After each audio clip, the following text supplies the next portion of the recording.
Amables televidentes, comenzó la semana y comenzó el Telematutino 11, por supuesto un día feriado. Damos la bienvenida, agradecemos los que nos siguen en República Dominicana por el canal 11 y los que nos siguen por Dominican View y nos siguen también por TV Quisqueya en los Estados Unidos y en el internet. Sean todos bienvenidos.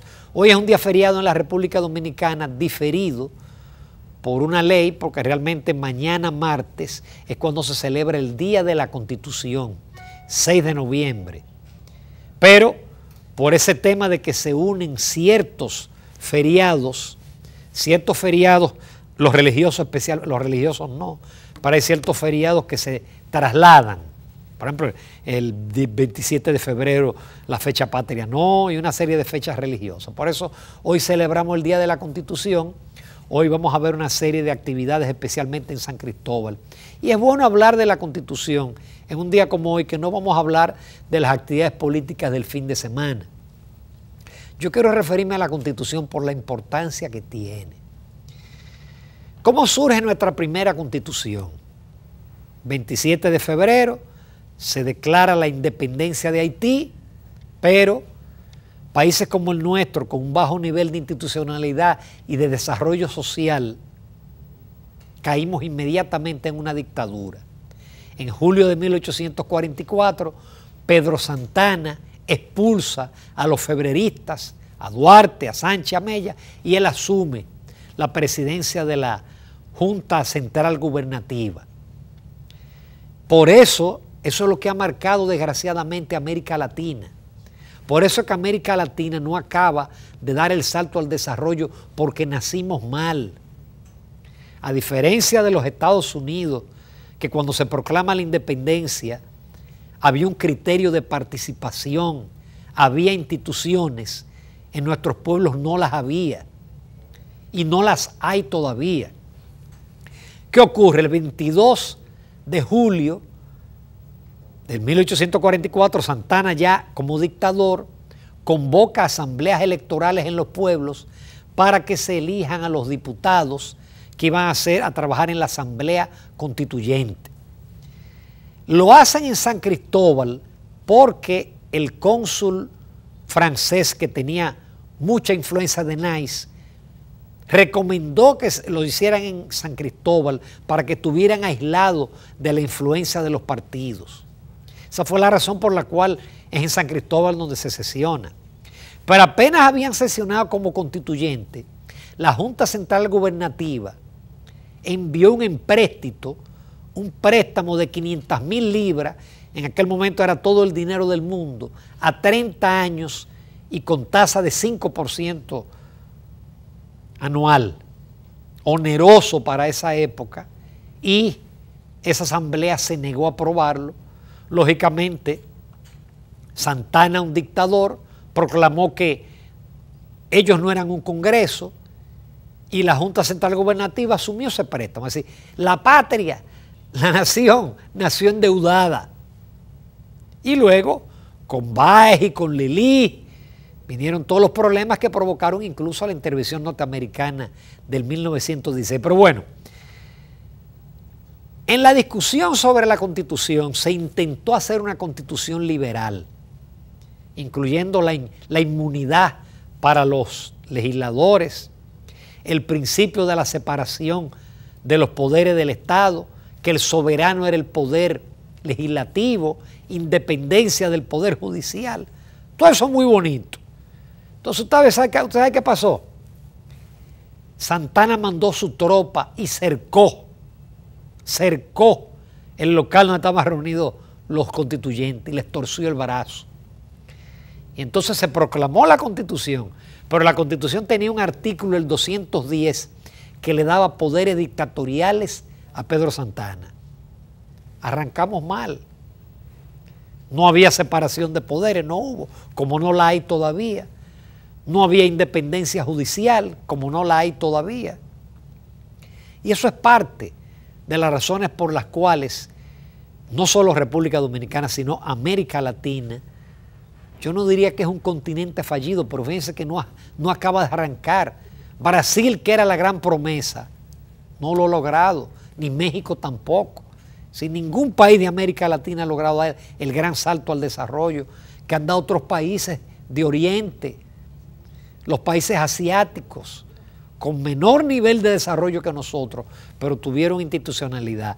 En algunos casos, una institucionalidad férrea, pero tuvieron la institucionalidad y los niveles de educación para dar el salto al desarrollo. En el caso de República Dominicana, la Constitución, como dijo Balaguer, era un pedazo de papel. Mucha gente lo criticó cuando Balaguer en su momento dijo eso, pero eso fue la realidad. Es decir, cada gobernante modificó la Constitución a su antojo. 39 modificaciones constitucionales en 174 años de vida independiente. Los Estados Unidos, señores, en 243 años solamente han hecho 27 enmiendas a su constitución. No nuevas constituciones, sino enmiendas puntuales, como por ejemplo la ley seca. Eso fue una enmienda constitucional. Tocaron una sola vez el tema de los periodos de los presidentes. En Estados Unidos eso, la Constitución no lo tocaba. Y los presidentes todos o eran solo un periodo o iban a un segundo periodo y de ahí se retiraban a su casa. George Washington, el primer presidente, solamente fue un periodo. Fíjense qué diferencia. Un primer presidente que se retira frente a Pedro Santana y Buenaventura Báez, que intentaron perpetuarse. Por eso no, el país no progresó. Por eso los Estados Unidos progresaron, porque había institucionalidad. Bueno, pues ellos tocaron ese tema en su constitución a raíz de que Franklin Delano Roosevelt, un gran presidente que asumió la presidencia de los Estados Unidos en medio de la Gran Depresión y sacó el país de la Gran Depresión. Bueno, él fue presidente en 4 ocasiones, murió en la 4ª. Pues para curarse en salud, entonces se introdujo en la enmienda, creo que la 17, para limitar a una sola elección. Y eso no lo ha tocado nadie más. Clinton salió con toda la popularidad y lo lamentó. Y Obama dijo un discurso donde declaró que si él era el candidato, él ganaba, pero que él tenía que inclinarse ante la ley. Jamás se le iba a ocurrir a un presidente norteamericano de que introducir una modificación constitucional para reelegirse. Aquí hemos tenido constituciones liberales como la de Moca del 1858, la de Juan Bosch del 1962, tuvimos la de Balaguer del 66, que era reelección abierta y una constitución donde le daba todo el poder al presidente y por eso él lo ejerció. Pero las últimas modificaciones constitucionales que hemos tenido han sido por el tema de la reelección. De las 39, 34 es por el tema de la reelección. Tenemos la del 97, que fue para salir de Balaguer. En esa se estableció una sola elección y ya usted se va para su casa. Pero en el 2003 Hipólito Mejía la modificó para él poderse reelegir.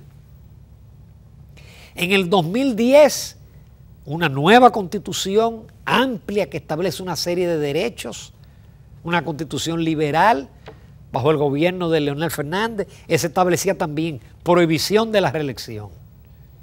Pero en el 2015, en el gobierno de Danilo Medina, se modifica para permitir un periodo y nunca más. Así lo puso también Hipólito Mejía. Señores, y todavía fíjense como el tema de cada día es la reelección y si el presidente va a intentar modificarla o no. Seguimos débiles en materia institucional, señores. Y por eso es una de las principales limitaciones. Por eso todavía no salimos bien en una serie de mediciones internacionales. Qué bueno que brincamos 22 espacios en el índice global de competitividad, sí, pero si nos vamos a la institucionalidad, muy mal, porque no hay independencia judicial. Estamos ahí en la posición 130 de 140 países. Y yo quiero contarle una anécdota de un libro que yo siempre recomiendo que se llama Why the Nation Fails, ¿por qué las naciones fallaron? Es un libro formidable que explica por qué unos países han logrado el desarrollo y otros no. Y ese libro cita una anécdota de lo que es el Poder Judicial. Y me quedan pocos minutos, pero vale la pena esa anécdota. Cuando Franklin Delano Roosevelt asumió la presidencia de los Estados Unidos, un hombre que era incluso inválido, porque él le había dado poliomielitis, él asumió en medio de la depresión más grande que vivió la humanidad, la Gran Depresión. Y él entonces patrocinó lo que le llamó el New Deal, un nuevo acuerdo con una serie de leyes. Pero que resulta que la Suprema Corte Federal le vetó alguna de esas leyes. En un discurso, Franklin Delano Roosevelt llegó a decir: en esta situación hay dos poderes del Estado que estamos trabajando juntos, el Congreso y el Ejecutivo, porque el Congreso era de mayoría demócrata, al igual que la Cámara de Diputados, los representantes y el Senado. ¿Qué hizo Franklin Delano Roosevelt? Intentó un proyecto de ley para limitar a 70 años la edad de la Suprema Corte y así salir de la Suprema Corte. Pues mire, el partido de Franklin Delano Roosevelt le negó esa ley. Eso se llama institucionalidad. ¿Por qué? Porque ellos partieron del principio de que en la democracia es el equilibrio de los poderes. El poder legislativo es un contrapeso del poder ejecutivo y un poder judicial independiente es un contrapeso del legislativo y del ejecutivo. El Congreso de Delano Roosevelt le negó. Y él siguió adelante, pero dentro del marco de lo que establecía la Suprema Corte, que él había dicho que la Suprema Corte, en vez de laborar como una Suprema Corte, lo que estaba tratando era hacer política monetaria y fiscal. Delano Roosevelt sacó a Estados Unidos de la recesión, pero no se afectó la institucionalidad, se mantuvo la independencia de la justicia. Ese mismo libro narra el caso de Perón en Argentina, José Domingo Perón, dictador. Ese es el causante. Todo lo que ha pasado en Argentina, que todavía la vemos pasando problemas económicos cíclicos y aún ahora está atravesando una... se debe a Domingo Perón. Perón también quería salir de la Suprema Corte de Justicia porque no le era favorable. ¿Ustedes saben qué él hizo? Él sometió un proyecto de ley a su Congreso, aumentando de 5 a 9 los jueces. Los otros 4 lo nombró él. Ya de ahí en adelante no hubo independencia judicial. Entonces, eso es lo que diferencia el progreso de los países, cuando hay instituciones y cuando no hay instituciones. Y un día como hoy, que celebramos con una serie de actos la primera Constitución, fíjense cómo nació esa primera Constitución y cómo la hemos atropellado, cómo la hemos cambiado, a diferencia de otros países donde eso no se toca. Y cuando se toca la Constitución es por un tema específico, fundamental, que es importante para toda la sociedad. Espero no haberlos agotado con esta perorata sobre la Constitución de la República, pero es importante, porque la celebramos 6 de noviembre, ahora el día 5, pero no pensamos en lo que ha sido, lo que fue nuestra primera Constitución, lo que han sido todas las constituciones. Hoy vamos a hacer un programa especial, no tenemos un invitado, sino que vamos a repetir una entrevista que realizamos Jacqueline Morel y yo con el predicador católico Salvador Gómez, que fue muy interesante, que mucha gente llamó, la tenemos colgada en nuestra página de YouTube, pero como un regalo a la gente que está en su casa hoy día feriado, veamos la entrevista con el predicador y conferencista católico y escritor Salvador Gómez.